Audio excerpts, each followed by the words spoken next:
వచ్చేసాయి చూడండి జెప్టోలో.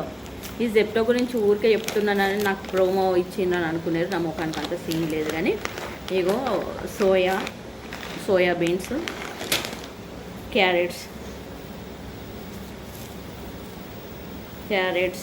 కీర ఇంత తక్కువ తెచ్చుకున్నారు ఏంటనని అనుకుంటున్నారా? కీర దీని ముచ్చట నేను చెప్తా.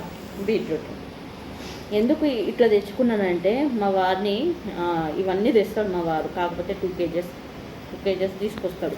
ఆ 2 కేజెస్ కాస్త 1 వీక్ 2-3 డేస్ అవ్వడంతోనే అవన్నీ వల్లిపోతే, ఈ క్యారెట్ మాత్రం మొత్తం ఒక్కదానికి ఒకటి పురుగు పట్టేసి పాడైపోతుంది, అంత ఫంగస్ వచ్చేసి పాడైపోతుంది. ఇక కీర ఎండిపోయినట్టు అవుతుంది కదా. ఇట్లా ఎప్పుడప్పుడు తెచ్చుకొని తింటే ఆరోగ్యానికి కూడా మంచిది కదా. అందుకనని నేను ఇలా తెప్పించుకున్నా.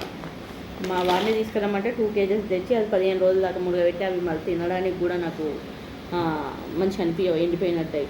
ఇదేదో బాగుంది కదా. ఇప్పుడు 2-3 డేస్ తర్వాత మళ్ళీ జెప్టోలో మళ్ళీ నేను ఆర్డర్ పెట్టుకుంటా. Okay, like and share and subscribe. Bye bye.